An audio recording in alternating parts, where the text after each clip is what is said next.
So we're going to talk about this little thing that happens when you consciously decide that you are going to up-level your life, and it is called the purging process. This is something I used to talk about all the time when I had my timeline jumping content that was pretty prevalent on my page, where I was teaching you how to jump timelines.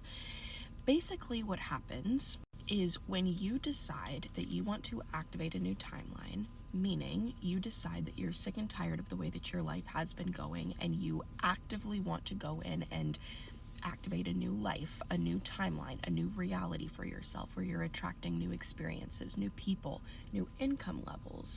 Every single time that I have done this in my life, and I would say 9 out of 10 times that my clients have done this in their life, they enact what's called a purging process, where basically everything seems to get a lot worse before it gets better.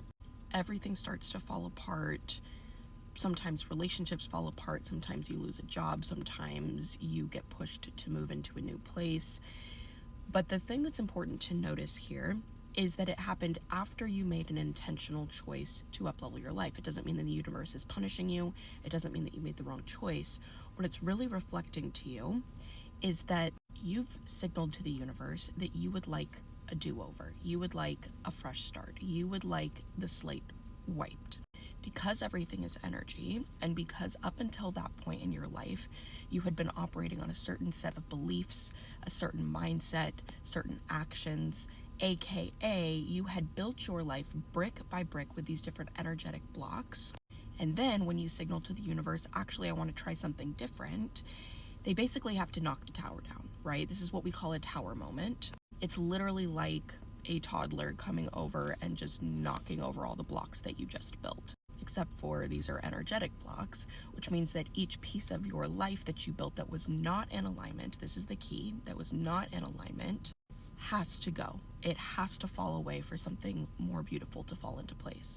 This doesn't happen, or doesn't have to happen, if maybe there was only 1 or 2 pieces of your life that were not aligned. Like maybe you have a beautiful marriage that you've built, you have a beautiful home that you've built, you have beautiful friendships that you've built, like your life is super aligned, and the only thing that wasn't aligned was your job, for example.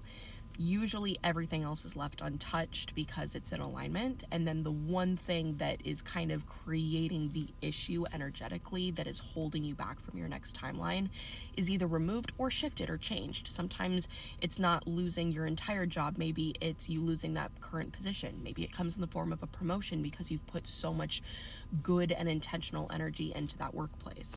But very consistently, the toxic things, or the things that you subconsciously knew weren't working, especially friendships, relationships, etc., you knew they weren't working, but you didn't either A, know how to get out of them, or B, you just didn't want to, because it was this cycle of like self-sabotage, knowing it wasn't good for you but staying anyways. All of that shit 99% of the time gets taken out for you. It's like the trash taking itself out.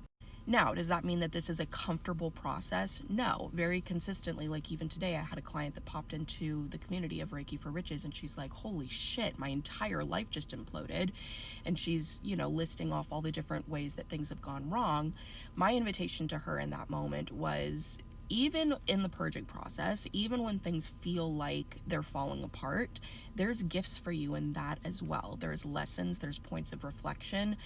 There's an invitation for you to ask yourself, why are these things falling away? What red flags did I miss? Or what red flags was I ignoring? It's a moment for not only self-reflection, but self-accountability as well, because we are co-creators with the universe. You are creating your life.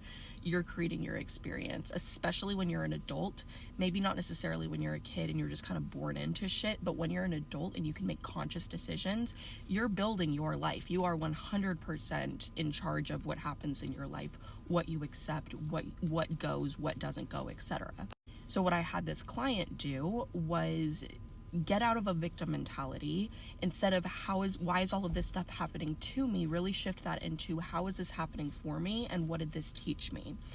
Because even when, let's say, a relationship falls apart, or let's say you lose a job, the moments that you had in that relationship or in that job were valuable. You still learned a lot of lessons. So taking inventory energetic inventory of the lessons that you learned, of the things that this person taught you, even if it was just the law of polarity, meaning they taught me something that I absolutely never want to experience ever again. That's still valuable, because now you still have a point of reference as to what you're willing to accept and what you're not willing to accept. So really taking your time to write out a list of all of the things that this event, this situation, the purging process, the things that are falling away have taught you while they were in your life.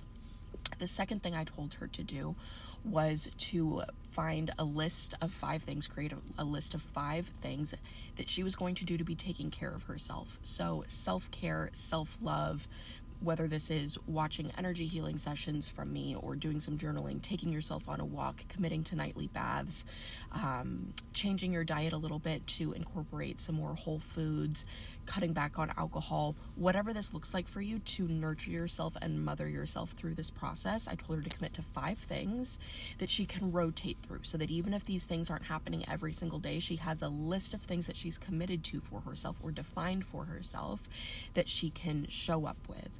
The last thing I told her to do that will also be really helpful for you as well if you're going through this is to write a release letter to all the people that are falling away, that are no longer meant to be in her life, that have left wounds, that have created energetic chaos, that have not necessarily helped the situation of her feeling like a victim. So what a release letter is you first of all go the fuck off in the letter. I mean, this person is not going to see this letter, so you just let loose. You put in everything that you wish you could say to this person. You don't hold back. I mean, you just like go at it. But then you end the letter with a thank you, and you thank them for everything that they taught you. When you actually go in and start to write out everything that they taught you and why you're so grateful to have had this experience, even if the first part of the letter is like you just going absolute fucking ham on everything that they did to fuck you over, etc. You can address this letter to their highest self, so that you're calling in their highest self to help alchemize this energy. And then you do not show this letter to that person. You go outside, you find a fire safe container, and you burn it. And as the letter burns, if you are tuned in and you are energetically setting the intention to release that energy, watching the flame envelop this letter is so therapeutic and cathartic, and it just really alchemizes and burns off any of that energy, and it helps cut the energetic cord as well, so that you're not just ruminating on, I can't believe what this person did to me, because that is not going to help you get to your next timeline. The most important thing to remember about the purging process and everything that starts to fall apart is that every single thing that falls away is for your highest good. Every single thing, every single time. Now, caveat here would be someone that you love passing away. That would be completely separate from this. That's not considered part of the purging process. That is simply their soul contract ending on earth, them choosing to leave, in whatever way that looked like. That has nothing to do with that. So if someone passed away, like, please don't, internalize this and take that as like, oh, the universe was like removing them from my life in like the most horrible way possible. But anything that's like, again, toxic patterns that you built, like energetic blocks that you used to build the foundation of your life that fall away, every single time it's going to be for your highest good. And it's trying to create space for something new and aligned and better to come in. So your job is to allow that to fall away. Your job is to allow that to crumble. Your job is allow that tower moment to complete itself, and do your work, do your job to shift yourself out of a victim's mentality and into the mentality of, how is this serving me? And how can I integrate the lessons that it brought to me so that I can move on and move into my next timeline of abundance, and I don't get caught in any time loops of lessons repeating themselves. If this was helpful, drop me a comment. And if you are looking for wealth energetics resources, especially energy healing sessions, check the caption for resources on how to work with me in that way as well. Sending you love.